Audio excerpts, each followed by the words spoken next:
Rajshree Raman CTET class में आज मैं आप सबों के लिए एक नया सेक्शन लेकर आया हूं। अर्थात अभी से पहले जो सीटेट से संबंधित सेक्शन के बिंदुओं को मैंने समाप्त किया है वो हिंदी सेक्शन रहा है, लेकिन आज मैं शुरुआत करने जा रहा हूं गणित सेक्शन का। और ये गणित सेक्शन प्राथमिक स्तर और उच्च प्राथमिक स्तर अर्थात 1 to 5 एंड 6 to 8 दोनों बड़ कक्ष के शिक्षक बनने योग्य अभ्यर्थियों के लिए महत्वपूर्ण है, क्योंकि 6 to 8 में शिक्षक बनने के लिए जो गणित विषय के छात्र होते हैं या विज्ञान विषय के जो छात्र होते हैं उनसे गणित के 30 प्रश्न पूछे जाते हैं। और 1 to 5 में जितने भी छात्र हों, वो गणित के हों, सोशल साइंस वाले हो, सभी छात्र सामान्य छात्र के तौर पर जाने जाते हैं और उनके लिए भी 30 अंकों के गणित होते हैं, जिनमें 15 अंकों का शिक्षण से संबंधित प्रश्न होता है। और महत्वपूर्ण ये शिक्षण बिंदु है जिसमें इस बार के पैटर्न में बदलाव होते हुए शिक्षण का स्वरूप बढ़ा है। पैटर्न बदला है, ध्यान रखिएगा, सिलेबस नहीं बदला है। सिलेबस ज्यों का त्यों बना हुआ है, सिर्फ पैटर्न प्रारूप बदला है कि परीक्षा में प्रश्नों की संख्या शिक्षण से बढ़ेगी। अब जहां गणित में 15 प्रश्न पूछे जाते थे, इस बार हो सकता है कि उन प्रश्नों की संख्या बढ़ के 20 हो जाए, लेकिन 14 नहीं हो सकती है। अर्थात सैद्धांतिक प्रश्नों को कम कर दिया गया है, व्यावहारिक प्रश्नों को बढ़ाने की योजना है। वस्तुतः पाठ्य वस्तु हमारा वही है, सिलेबस हमारा वही है, उसमें किसी प्रकार का परिवर्तन नहीं हुआ है। तो आज हम गणित के पहले टॉपिक की शुरुआत करेंगे जो गणित सेक्शन है, और ये 1 to 5 एवं 6 to 8 दोनों वर्ग कक्ष के शिक्षक बनने के लिए योग्य अभ्यर्थियों के लिए महत्वपूर्ण है। तो गणित सेक्शन में आज हम गणित की प्रकृति को देखेंगे, गणित की भाषाओं को देखेंगे, गणित के उद्देश्यों को देखेंगे और गणित में चिंतन के स्वरूपों को देखेंगे कि गणित में सोच के प्रकार कितने हैं, उन प्रकारों को भी हम देखेंगे। तो उससे पहले प्रकृति को लेंगे, और प्रकृति के संदर्भ में आपने देखा कि लेफ्ट साइड में हमारे श्यामपट पर व्हाइट बोर्ड पर प्रकृति लिखा हुआ है। इस प्रकृति से ही हम गणित की परिभाषा को भी इंगित कर देंगे। प्रकृति के माध्यम से ही विकसित होता है कि गणित क्या है। प्रथमतः गणित क्या है हम इसी चीज को समझेंगे, अर्थात गणित की प्रकृति से समझेंगे। तो गणित के बारे में हम आप सब जानते हैं कि यह एक गणनाओं का विज्ञान है, संख्या पद्धति का विज्ञान है, माप तौल का विज्ञान है। यानी इसकी प्रकृति के आधार पर हम कह सकते हैं कि गणित गणनाओं का एक ऐसा तार्किक विज्ञान है जो विज्ञान का अमूर्त रूप होते हुए आगमनात्मक और प्रयोगात्मक रूप से हमारे अंदर विभिन्न प्रकार के संप्रत्ययों को विकसित करने का काम करती है। अर्थात गणित जो अवधारणाएं विकसित करती हैं, हमारे अंदर विश्लेषण की योग्यताओं को विकसित करती है, हमें विचार शक्ति का विकास करती है, खोजी बनाने का काम करती है। अर्थात गणित गणनाओं, माप तौल आदि का विज्ञान है। अब इसी के आधार पर हम गणित की प्रकृति को समझने का प्रयास करेंगे। पहला बिंदु प्रकृति के तहत कहा जाता है, ये सेक्शन से संबंधित है और इससे प्रश्न फंसते हैं। हर एक बार गणित की इस प्रकृति, उद्देश्य, भाषा और सोच से 3 से 4 प्रश्न फंसेंगे। सिर्फ इतने से 3 से 4 प्रश्न आपको परीक्षा में मिलेंगे। तो पहला प्रकृति दिखाता है कि गणित सरल है, अर्थात गणित आसान है, समझ शक्ति को विकसित करती है और सुदृढ़ है, मजबूती के साथ खड़ी होती है, एक व्यवस्थित विषय है। इसकी प्रकृति सरल है, अर्थात इसका रूप आसान है जो समझने योग्य है। दूसरा बिंदु कहता है कि गणित यथार्थ है, शाश्वत है। यथार्थ से तात्पर्य होता है कि इसमें सत्यता है, और शाश्वत से तात्पर्य होता है कि सभी जगह एक समान व्याप्त है। यानी गणित में सत्यता है और गणित शाश्वत है। इसका सबसे सुंदर उदाहरण समझिए कि हम भारतीय 2 जोड़ 2 बराबर 4 पढ़ते हैं। सत्य है कि 2 जोड़ 2 बराबर 4 होता है, यह सत्यता है। लेकिन हम भारत के वासी यदि 2 जोड़ 2 बराबर 4 पढ़ते हैं तो यह शाश्वत भी है, सार्वभौम भी है, सभी जगह एक जैसा है। अर्थात एक भारतीय यदि 2 जोड़ 2 4 पढ़ता है तो एक जर्मनी का भी छात्र 2 जोड़ 2 बराबर 4 ही पढ़ेगा। अर्थात दुनिया के किसी भी कोने में चले जाएंगे तो इसके स्वरूप परिवर्तित नहीं होंगे। यह अपरिवर्तनशील है, यह अस्थाई है। 2 जोड़ 2 बराबर दुनिया के प्रत्येक कोने में 4 होगा। इसीलिए गणित की प्रकृति शाश्वत है, सभी जगह एक समान है। तीसरा स्वरूप कहता है गणित क्रमबद्ध विज्ञान है। गणित क्रमबद्ध है अर्थात एक सिस्टम से चलता है, एक सिरे से चलता है, और क्रमबद्ध के साथ साथ इसकी आकृति लंबी है। आकृति लंबी होने से तात्पर्य होता है कि एक संकल्पनाओं का जुड़ाव दूसरे संकल्पनाओं से होता है। अर्थात एक संकल्पनाएं दूसरे संकल्पनाएं अर्थात यानी कहिए कि एक कंसेप्ट दूसरे कंसेप्ट को जोड़ने का काम करती है, एक दूसरे का जुड़ाव बना रहता है। इसलिए कहा जाता है कि गणित की आकृति लंबी होती है। अगला प्रकृति का स्वरूप आता है कि गणित एक तार्किक विज्ञान है। तार्किक है अर्थात गणित लॉजिक पर आधारित है। गणित एक ऐसा विषय है जो तथ्यों को नहीं मानता है। गणित एक ऐसा विषय है जो सिर्फ और सिर्फ तर्कों को मानता है। बालक इसमें खोजी बनता है, उसमें तार्किक चिंतन का विकास होता है। साथ ही गणित जो है वो आगमनात्मक है एवं प्रयोगात्मक है। आगमनात्मक से तात्पर्य होता है कि कोई एक उदाहरण दिया हुआ है, उस आधार पर गणितों में बढ़ा जाता है। और प्रयोगात्मक से तात्पर्य है कि गणित में प्रयोग के आधार पर ही सिद्धांत निकाले जाते हैं। यानी कहिए जो तार्किक है, जब गणित लॉजिक है तो लॉजिकल विषय हमेशा प्रयोगात्मक होगा। प्रयोग के बाद ही हम निष्कर्ष तक पहुंच सकते हैं और एक छोटे से उदाहरण के आधार पर भी हम निष्कर्ष तक जाएंगे। अर्थात गणित उदाहरण से हमें निष्कर्ष तक पहुंचाने का काम करती है और साथ ही प्रयोगात्मक विज्ञान है, अर्थात प्रयोग के बल पर हमें उन निष्कर्षों तक पहुंचाती है, क्योंकि ये तार्किक विज्ञान है। जहां लॉजिक होगा वहीं प्रयोग होगा। ये हमेशा ध्यान रखिए, जिन विषयों में लॉजिक्स होंगे वो विषय हमेशा प्रयोग पर आधारित होंगे। अगला बिंदु कहता है यह विज्ञान का अमूर्त रूप है। विज्ञान का अमूर्त रूप से तात्पर्य होता है कि विज्ञान विभिन्न विज्ञान विषय हैं। रसायन विज्ञान का होना, भौतिकी का होना, बायोलॉजी का होना, ये सभी विज्ञान के विषय हैं जिसमें किसी न किसी रूप में गणित का भी स्थान है। अब देखिए वर्तमान समय में हम क्या कहते हैं कि विज्ञान ने पृथ्वी की गहराई को ढूंढ लिया है, अर्थात समुद्र की गहराई को माप लिया है। अब विज्ञान नहीं होता तो हम समुद्र की गहराई तक नहीं पहुंच पाते, विज्ञान नहीं होती तो हम अंतरिक्ष की यात्रा नहीं कर पाते। अब अंतरिक्ष की यात्रा या गहराई मापने में इस विज्ञान की परोक्ष तौर पर गणित ही मदद कर रहा है। यदि गणित नहीं होती तो अंतरिक्ष की लंबाई नहीं मापी जाती और हम अंतरिक्ष तक नहीं पहुंच पाते। तो निश्चित तौर पर विज्ञान की सहयोगी, विज्ञान की पूरक के तौर पर गणित क्रियाशील है।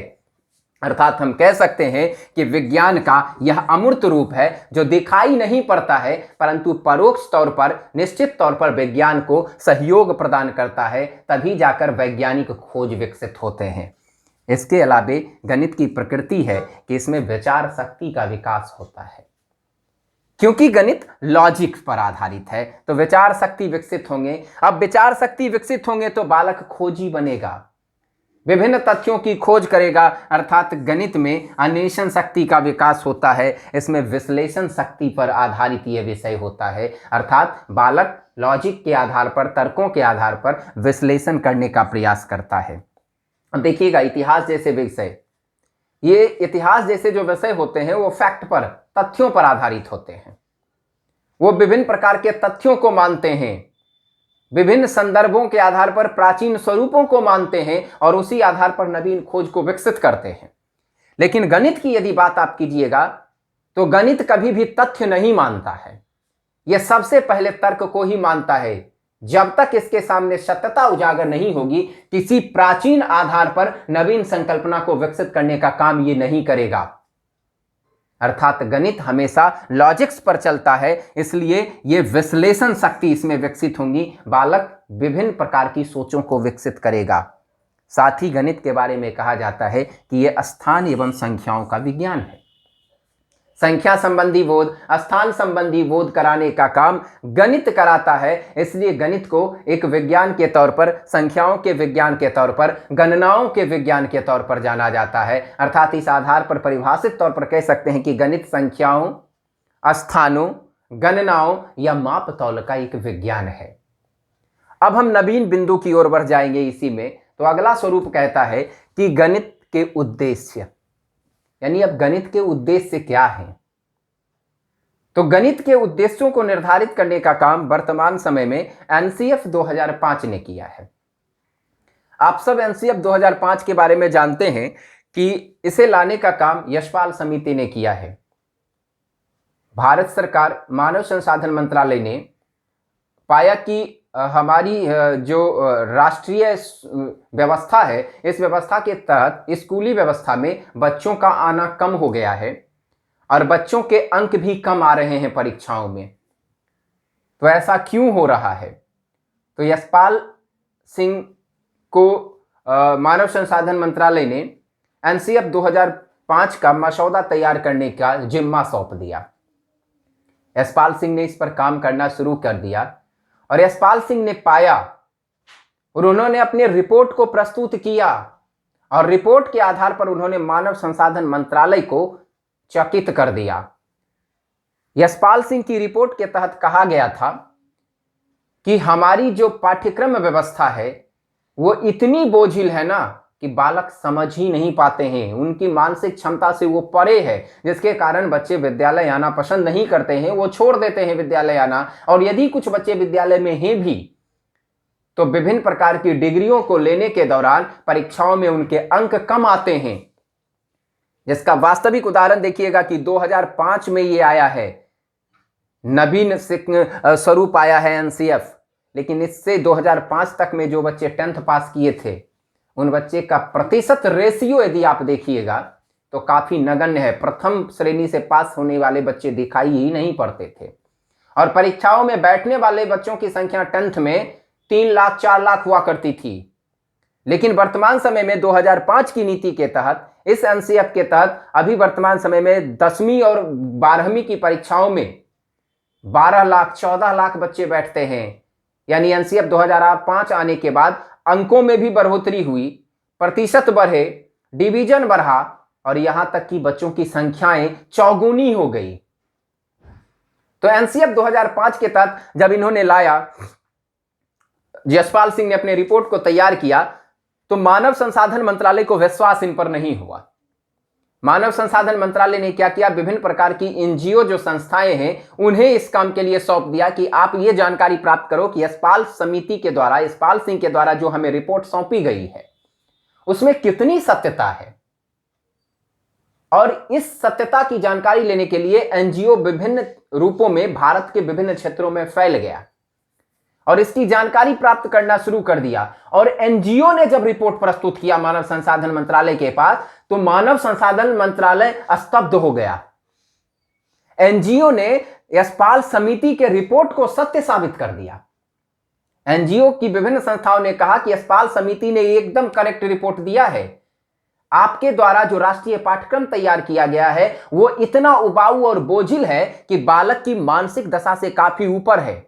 और इसका सबसे सुंदर उदाहरण है कि जब मैं 4, 5, 6, 7 में पढ़ता था ना, उस समय 5वीं कक्षा का गणित अभी के 10वीं कक्षा के गणित के समान नहीं है। अभी के 10वीं कक्षा का गणित उस समय के 5वीं कक्षा के गणित का कोई भी रूपरेखा नहीं लिए हुए है। और ये देन है एनसीएफ 2005 की कि यशपाल समिति ने कहा कि उस समय के विभिन्न विषय काफी बोझिल थे, बच्चे समझ ही नहीं पाते थे, उनकी मानसिक दशा उतनी नहीं थी जितनी ज्यादा उस विषय को भास्ट बना दिया गया था। तब यशपाल समिति के रिपोर्ट और एनजीओ के द्वारा सौंपे गए रिपोर्ट के आधार पर नवीन स्वरूप आया एनसीएफ 2005 और इसी आधार पर वर्तमान में पाठ्यक्रम तय किए गए हैं और जिस आधार पर आप देखते हो कि बच्चों के अब अंक बहुत ज्यादा मिलते हैं, प्रतिशत बढ़ा है, संख्याएं बढ़ी हैं विद्यालय में। उस समय 3 लाख 4 लाख बच्चे 10th की परीक्षा देते थे, अभी 14 लाख बच्चे एक साल में 10th की परीक्षा देते हैं। तो संख्या रेशियो बढ़ा है एनसीएफ 2005 के बारे में। तो हम इसी आधार पर समझेंगे कि गणित का उद्देश्य क्या है। एनसीएफ 2005 के अनुसार कहा गया है कि गणित शिक्षण का जो उद्देश्य होगा वो छात्र एवं छात्राओं अर्थात बालक या बालिकाओं या यूं कह सकते हैं कि शिक्षार्थियों के सोच व समझ के क्षमताओं का गणितीयकरण करना है। अब सीटेट में ये प्रश्न दे देता है, ऑप्शन में गणितीय सोच या समझ का गणितीयकरण करना है, ये जहां मिलेगा आप उसी को टिक करना। अर्थात कहना है कि एनसीएफ 2005 कहता है कि हमें विषय ऐसे व्यवस्थित करने चाहिए, हमें शिक्षण इन रूपों में करनी चाहिए कि बालक में सोच क्षमता का विकास हो, रटंत पद्धति का विकास नहीं हो। हमें रटंत प्रणाली को समाप्त करना है, समझ शक्ति को विकसित करना है, और इसके आधार पर इन्होंने प्राथमिक स्तर और उच्च प्राथमिक स्तर पे गणित के उद्देश्य को वर्गीकृत कर दिया।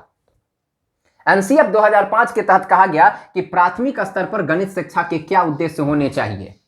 तो कहा गया प्राथमिक स्तर पर जो बच्चे होते हैं वो 5वीं क्लास तक के ही होते हैं, तो ऐसे बच्चों को ऐसे गणित विषय ना दिए जाए जो 12वीं क्लास के बच्चे भी ना बना पाते हों जैसे पहले था। इन्होंने कहा कि 5वीं तक के बच्चों में संख्या संबंधी कौशल को विकसित किया जाना चाहिए, अर्थात प्राथमिक स्तर पर पहला उद्देश्य हो कि प्राथमिक के बच्चों के लिए संख्या संबंधी कौशलों का विकास हो। दूसरा स्वरूप, माप तौल की इकाई से इन बच्चों को आप परिचित कराइए, यानी किलोग्राम, मिलीलीटर, मीटर, इनसे आप परिचित कराइए। परिचय कराना है, ना कि इसके व्यवस्थित स्वरूप को पूरा विकसित कर देना है, वास्ट नहीं करना है, साधारण रूपों में लेकर चलना है इनकी मानसिक आयु के अनुरूप। साथ ही उद्देश्य होना चाहिए गणितीय संक्रिया का विकास इन बच्चों में कीजिए। संक्रिया से तात्पर्य होता है जोड़ घटाव गुना भाग का होना। गणित में जो जोड़ घटाव और गुना भाग आप पढ़ते हो, इसकी शुरुआत प्राथमिक कक्षा के बच्चों से होती है। तो इन बच्चों को हमें इसी चीजों को सिखानी चाहिए कि जोड़ घटाव गुना भाग इन स्वरूपों को वो समझे, अर्थात इन विभिन्न प्रकार की संक्रियाओं को इसमें आप विकसित कीजिए। साथ ही गणित का उद्देश्य होना चाहिए मूर्त से अमूर्त धारणा का विकास किया जाए, अर्थात प्राथमिक कक्षा के बच्चों के सामने पहले मूर्त स्वरूप आप लाइए और उस मूर्त स्वरूप से अमूर्त स्वरूप की ओर उसे आप ले जाइए। अब यहां मूर्त से तात्पर्य है कि एक उदाहरण दिया गया है कि 2 रंगों की पेंसिल आप उसे दिखाइए। एक पेंसिल होगा लाल रंग का और दूसरा पेंसिल होगा पीला रंग का। यह मूर्त है, बच्चों के सामने लाल और पीला रंग का पेंसिल रखा हुआ है, यह मूर्त है। लेकिन अमूर्त धारणा कैसे लाएंगे? तब गिनतियां नहीं लिखा हुआ है कि ये कितने हैं। अब बच्चों को गिनती करना सिखाएंगे, पूछेंगे कि ये संख्याएं कितनी हैं दोनों मिला के। बच्चे हो सकता है 5 लाल और 2 पीला, इन दोनों की संक्रिया करेंगे, जोड़ करेंगे और कहेंगे सर की कुल संख्याएं 7 हैं। इन्हीं चीजों का विकास इन बच्चों में करना चाहिए, अर्थात मूर्त से अमूर्त धारणाओं को विकसित करनी चाहिए। अब आता है कि उच्च प्राथमिक स्तर पर फिर क्या हो। उच्च प्राथमिक स्तर अर्थात 6, 7, 8 के बच्चों को गणित कैसे पढ़ाया जाए, उनमें गणित शिक्षण के क्या उद्देश्य होने चाहिए। तो इसमें मूल रूप से मैंने 2 उद्देश्यों को रखा है। पहला रखा है कि विश्लेषणात्मक योग्यता को पोषित करना, अर्थात विश्लेषणात्मक योग्यताओं का विकास करना। प्रश्न सीटेट में पोषित करना करके लिखा रहता है, आप पोषित करना टिक कीजिएगा। यानी गणित का उच्च प्राथमिक स्तर पर उद्देश्य होना चाहिए कि इनमें 6, 7, 8 के जो बच्चे हैं इनमें विश्लेषण करने की योग्यता विकसित कर दें। ये विश्लेषण करे, ना कि अभी संक्रिया पर ही अब रहे, अब उसका विश्लेषणात्मक स्वरूप देखे और साथ ही अमूर्त से मूर्त धारणा का विकास इसमें हो। अर्थात अभी से पहले बच्चे को मूर्त स्वरूप दिया जाता था, अमूर्तता की ओर लाया जाता था। अब बच्चे के सामने अमूर्त स्वरूप रखा जाएगा और मूर्तता की ओर पहुंचाया जाएगा। यानी अब छिपा हुआ स्वरूप लाएंगे और उससे निष्कर्ष हम लाएंगे कि बालक निष्कर्ष तक पहुंचे, अर्थात मूर्त रूप उसे स्वयं प्रस्तुत करना है। इन रूपों की ओर हम उसे ले जाएं। अब हम आगे बढ़ेंगे तो गणित की भाषाओं को समझेंगे कि गणित की भाषा क्या है। उससे पहले मैं इस बोर्ड को साफ कर देता हूं ताकि फिर से व्यवस्थित तौर पर आगे बताया जा सके। अब हम गणित की भाषा के बारे में समझेंगे कि भाषा कैसी होनी चाहिए या गणित की भाषा क्या है।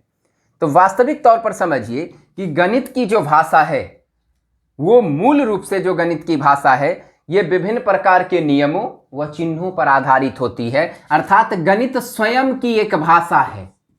गणित स्वयं की भाषा है, इसकी स्वयं भाषा है जो मूल रूप से चलती किस पर है, तो चिन्हों पर चलती है।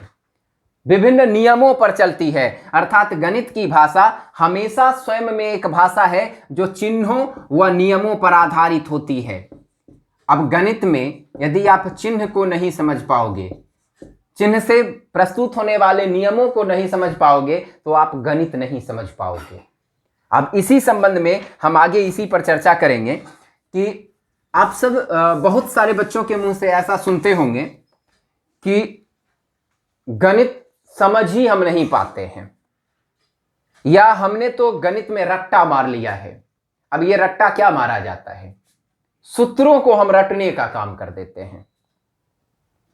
वर्तमान समय में देखिएगा कि शिक्षक विशेष यदि बच्चों को ज्ञान देते हैं, तो जब गणित पढ़ाया जाता है तो सिर्फ एक ही फंडा वो लोग अपनाते हैं कि बच्चों से कहते हैं कि सूत्रों की एक पोथी तैयार कर लो और इन सूत्रों को आप रट्टा मार लो। जब सूत्र आपके मस्तिष्क में आ जाएंगे तो गणित के सारे हिसाब तैयार हो जाएंगे। सभी जो क्रिटिकल प्रश्न होंगे उन सभी को आप व्यवस्थित तौर पर उत्तर दे दोगे। अब इस तरह से जो कार्य किए जा रहे हैं, सूत्रों को जो रट्टा मरवाया जा रहा है, ये गणित में व्यवस्थित तौर पर गणित का ज्ञान बच्चों को नहीं दिया जा रहा है। अब हमेशा ध्यान रखिए, किसी चीज का रट्टा मार लेने से आप उस चीज को समझ नहीं पाओगे, कुछ दिनों के बाद भूल जाओगे। जैसे आप भाषा ही ले लीजिए, हिंदी भाषा का हमें अधिगम करना है, तो भाषा पर पकड़ होने के लिए जरूरी है कि हमें व्याकरण पर पहले पकड़ बनानी होगी। यदि व्याकरण पर हमारी पकड़ नहीं बनती है तो भाषा पर हम कतई पकड़ नहीं बना सकते। लेकिन व्याकरण पर हमारी पकड़ बन जाए तो भाषा सरल हो जाएगी, सहज हो जाएगी। वही आधार गणित का है कि गणित में भी यदि हम सूत्रों को रटवा करके विभिन्न प्रकार के सिद्धांतों और चिन्हों को निकलवाने का काम करते हैं, तो ऐसी परिस्थिति में बच्चों में कुछ दिनों तक गणित के संदर्भ बिंदु फिट हो जाएंगे, लेकिन हमेशा से फिक्स नहीं रह सकते, क्योंकि गणित तर्क पर आधारित विषय है, ना कि तथ्य पर आधारित विषय है। तथ्य पर आधारित विषय को कुछ समय के लिए रट्टा मारा जा सकता है, परंतु तर्क पर आधारित विषय को कभी रट्टा नहीं मारा जा सकता। आपने बहुत बच्चों के मुंह से सुना होगा कि अभी तक वो गणित उन्हें नहीं आती है, गणित बनाना उन्हें नहीं आता। मैं खुद हूं, मुझे गणित नहीं आता है। मैं गणित में विभिन्न प्रकार के संक्रियाओं के स्वरूप को, चिन्हों को समझ नहीं पाता हूं। इसका कारण क्या रहा होगा कि विभिन्न प्रकार के जो नियम के आधार हैं गणित सीखने के, उसके माध्यम से हमें सिखाया नहीं गया होगा। तो एक शिक्षक के तौर पर जब भी आप बच्चों को ज्ञान देने जाएं, तो हमेशा ध्यान रखें कि किसी भी भाषा को सिखाने के लिए, उस भाषा को अधिगम कराने के लिए जरूरी है कि भाषा से संबंधित व्याकरण को हम पहले सिखाएं। तो गणित स्वयं में एक भाषा है, इसकी भी एक व्याकरण है। अर्थात गणित के कुल 5 अंग हैं और इस 5 अंग के आधार पर ही हम गणित बच्चों में गणित का विकास कर सकते हैं, गणित के व्यवस्थित स्वरूपों को विकसित कर सकते हैं। ये 5 अंग हैं पद। पहला है पद, दूसरा है प्रत्यय, यानी इसको संप्रत्यय आप कह सकते हैं। तीसरा है सूत्र, यानी पद अर्थात इसको टर्म आप कह सकते हैं। संप्रत्यय यानी आप इसको कंसेप्ट कह सकते हैं। सूत्र यानी इसको आप फॉर्मूला कह सकते हैं। सिद्धांत, चौथा है सिद्धांत, यानी इसको आप प्रिंसिपल कह सकते हैं। और 5वां है चिन्ह, अर्थात इसे आप सिंबल कह सकते हैं। अब जब भी गणित भाषा को हमें सीखनी होगी, गणित को व्यवस्थित तौर पर समझना होगा, व्यावहारिक जीवन में उतारना होगा, तो निश्चित तौर पर हमें इन 5 अंगों को समझना होगा। जब तक इन 5 अंगों को हम नहीं समझेंगे, कभी भी गणित को व्यवस्थित नहीं कर सकते। अर्थात एक क्रम में हमें चलना होगा। आप सीटेट में प्रश्न इस अंग से ही पूछते हैं, क्रमानुसार कैसा होगा? पद तीर लगा के संप्रत्यय, तीर लगा के सूत्र, ऐसे देगा। हो सकता है पद तीर लगा के सूत्र दे दे। आपको ध्यान रखना होगा कि क्रम में कौन है। पहले गणित को व्यवस्थित तौर पर गणित का ज्ञान कराने के लिए हमें पदों को विकसित करना होगा, फिर पद से बनने वाले संप्रत्ययों को विकसित करना होगा, फिर सूत्रों को विकसित करना होगा, फिर सिद्धांत और फिर चिन्ह विकसित होंगे। अब इसे एक उदाहरण के तौर पर आप समझ सकते हैं कि पद से तात्पर्य है कि एक सिस्टम से चलना, एक क्रम से चलना। अब देखिए, किसी को आपने पैसे दे रखा है और आप उसका साधारण ब्याज निकालना चाहते हैं। तो बच्चे को जब हम पढ़ाते हैं विद्यालय परिस्थिति में तो हम साधारण ब्याज का सूत्र रटवा देते हैं, बच्चे बना लेते हैं। लेकिन यदि उन सूत्रों को वो भूल जाए तो फिर वो गलत बनाएंगे। तो हमें क्या करना चाहिए? तो हमें पहले पद समझाना चाहिए, अर्थात पद से तात्पर्य है कि क्रमबद्ध तौर पर पहले साधारण ब्याज क्या है इसे समझाना चाहिए। अर्थात साधारण ब्याज वह होता है जिस पर केवल जो इंटरेस्ट प्राप्त किया जाता है वो एकमात्र मूलधन पर लिया जाता है। जो मूलधन होता है उसी पर ब्याज प्राप्त किया जाता है। इसे पहले हमें समझाना होगा, ये पद होगा और इसी पद से जाकर के संप्रत्यय बनेगा, कंसेप्ट बनेगा। देखिए कंसेप्ट कैसे बनेगा। बच्चों को हम साधारण ब्याज का स्वरूप समझाएंगे तो साधारण ब्याज के तौर पर समझ लीजिए कि 1000 रुपए आपने किसी को दिया है और कैसे दिया है तो 10% ब्याज पर दिया है। तो 1000 10/100 और कितने वर्षों के लिए दिया है तो 5 वर्षों के लिए दिया है, या हो सकता है 2 वर्षों के लिए दिया है, गुने 2, ये 2 वर्ष के लिए हमने उसे दे दिया है। अब पद के आधार पर हमने समझा दिया है बच्चों को कि पद के आधार पर हमें मूलधन जो है 1000 इसी पर ब्याज सालाना लेना होगा। अब यहां देखिएगा, इसे कट कर देंगे, 10 ते हैं 100, एक वर्ष में 100 रुपए बन रहा है। तो अब बच्चा क्या करेगा, फिर दूसरे वर्ष का निकालेगा। पद है, सिस्टम से चल रहा है, क्रम से चल रहा है। पहले वर्ष में 100 निकाला, अब दूसरे वर्ष के लिए भी हम फिर 1000 करेंगे, फिर 10/100, फिर 100 निकलेगा। अब दोनों को जोड़ देंगे तो कितना हो जाएगा 200। अब देखिए यही कॉन्सेप्ट बनेगा। अब बालक क्या कहेगा कि सर जब मैंने समझ ही लिया कि एक वर्ष का 100 हो रहा है, दूसरे वर्ष का भी 100 होगा, क्योंकि मूलधन पर जो लिया गया साधारण ब्याज है वो प्रत्येक वर्ष में एक समान रहता है, तो फिर अलग अलग वर्ष का हम निकालें क्यों? अब बच्चे का यही प्रश्न होगा कि सर हम अलग अलग वर्षों का निकालें ही क्यों जब प्रत्येक वर्ष का साधारण ब्याज एक ही समान होगा। अर्थात यहां पर कंसेप्ट बना, पद से आगे बढ़ा तो बच्चों में संप्रत्यय विकसित हो गई, कंसेप्ट बन गया कि हम अलग अलग क्यों निकाले। तब अलग अलग नहीं निकाले, एक साथ निकाले। तो इसके लिए अब क्या आ जाएंगे, सूत्रों पर हम आ जाएंगे। अब यहीं से सूत्र निर्मित हो जाएगा। अब देखिए बालक यदि सामान्य तौर पर रट्टा मारने वाला बनाया जाता है तो सूत्र से शुरुआत की जाती है, लेकिन हमने बच्चों के लिए शुरुआत कहां से किया, पद से किया। अब बच्चों के मन में एक संप्रत्यय, एक विचार उत्पन्न हुआ कि हम अलग अलग क्यों निकालें, अलग अलग वर्षों का क्यों ना एक ही साथ निकाल लें, 3 वर्षों का, 4 वर्षों का, 5 वर्ष का या दोनों वर्षों का। अब यहां पर संप्रत्यय बनेगा तो संप्रत्यय के आधार पर सूत्र विकसित होंगे। सूत्र के तौर पर क्या आएगा, मूलधन, यानी कि स्वरूप आएगा साधारण ब्याज। साधारण ब्याज बराबर मूलधन गुना दर गुना समय।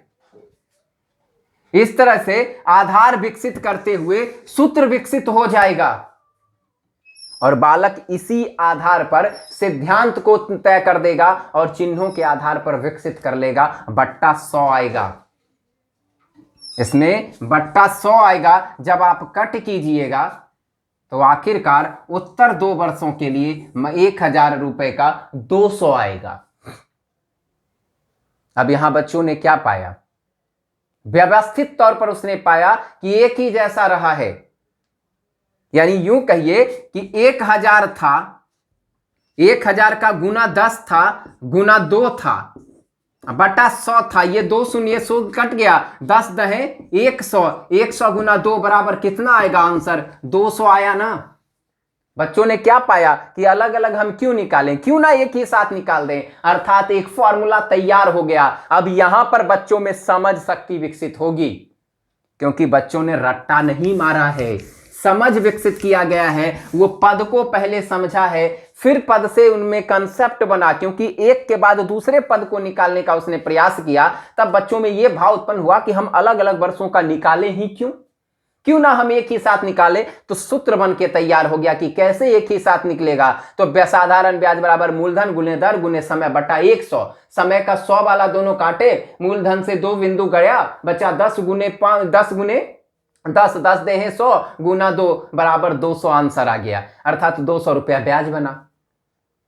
इससे बालक में संप्रत्यय स्पष्ट हो गए। अर्थात इस तरह से बच्चों को यदि ज्ञान दिया जाएगा, गणित सिखाई जाएगी, तो निश्चित तौर पर कभी भी बच्चों के मस्तिष्क में गणित का रट्टन पद्धति नहीं आएगी।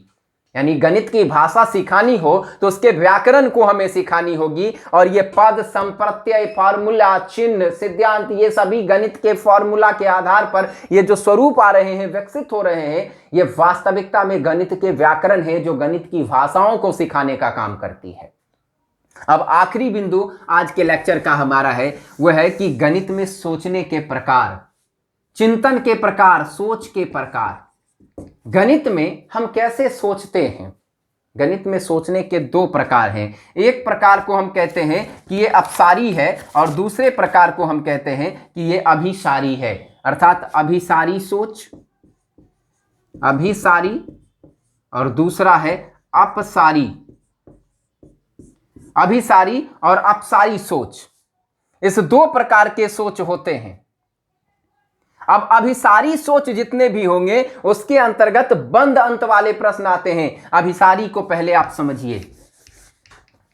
अभिसारी से तात्पर्य होता है कि सीधी रेखा में सोचना, एक ही तरीके से सोचना, अलग ढंग से नहीं सोचना।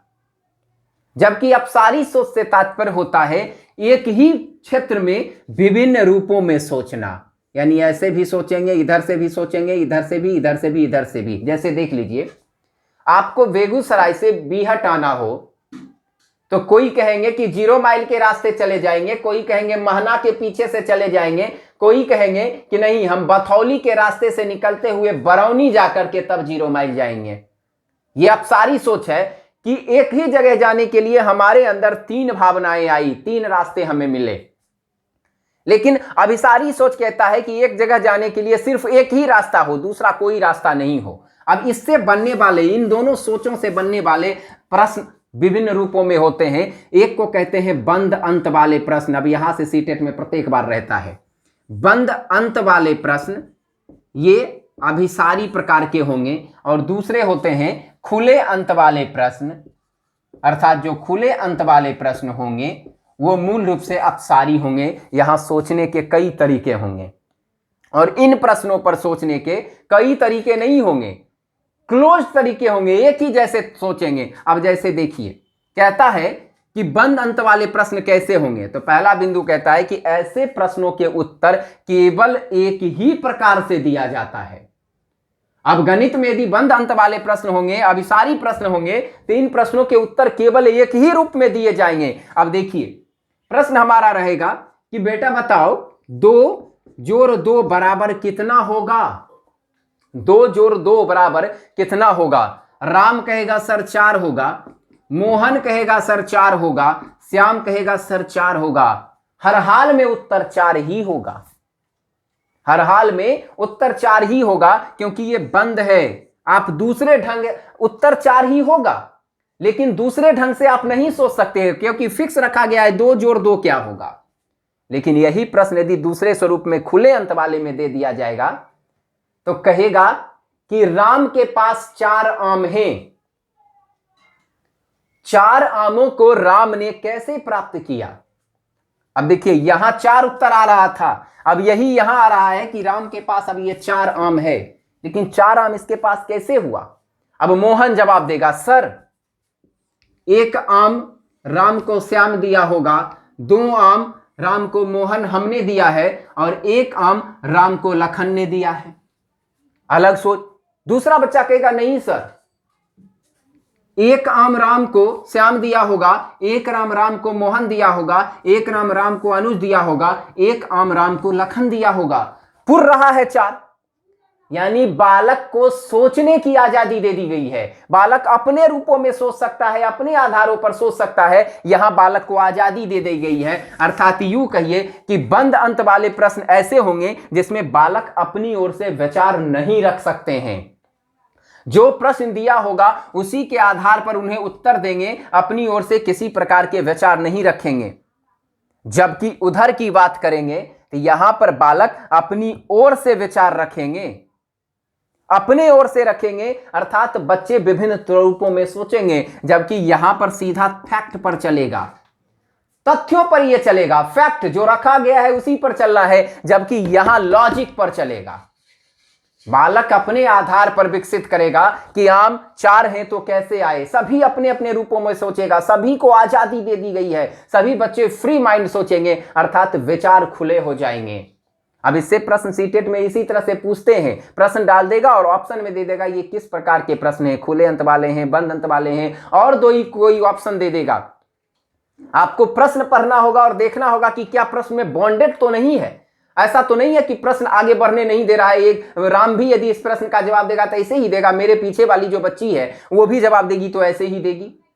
यदि ऐसा हो जाता है कि सब आपके माइंड में ये आ जाता है कि नहीं इन प्रश्नों का जवाब हर एक ही तरीके से दे रहा है, बंधन है, तो वो बंद अंत वाला प्रश्न होगा। लेकिन प्रश्न में आपको दिखाई देगा कि इस प्रश्न का जवाब आप दिए हो 4 तो एक एक करके विभाजित कर दिए हो सकता है दूसरा इस 4 को विभाजित करने के लिए 2 जोड़ 2 करके बना दे, तो अलग अलग रूपों में वहां विचार विकसित होंगे। तो निश्चित तौर पर ये स्वयं के विचार हैं जहां पर आजादी बच्चों को दी जाती है, तो ये खुले अंत वाले प्रश्न होंगे।